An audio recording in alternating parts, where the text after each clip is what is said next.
Assalamualaikum guys, ketemu lagi di video aku. Nah, kali ini lagi ada peringatan Maulid Nabi nih teman-teman di rumah aku. Jadi biasanya kalau ada peringatan Maulid Nabi di masjid itu ada kegiatan bagi-bagi berkat atau nasi kotak. Nah, nasi kotaknya itu dari masyarakat dan nanti akan diberikan lagi ke masyarakat. Pokoknya seru banget deh. Jadi kali ini aku juga mau masak nasi berkat di rumah. Let's go, ikutin krempongannya. Yeay.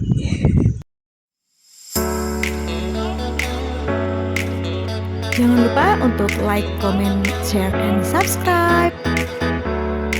Jadi di berkat aku kali ini aku mau isi sama 4 menu. Itu ada telur balado, ada acar kuning timun wortel, terus ada bihun, dan yang terakhir itu ada kerupuk. Let's go, kita buat.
Terima kasih yang sudah nonton video ini.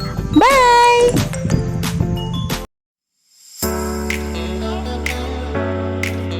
Jangan lupa untuk like, comment, share, and subscribe.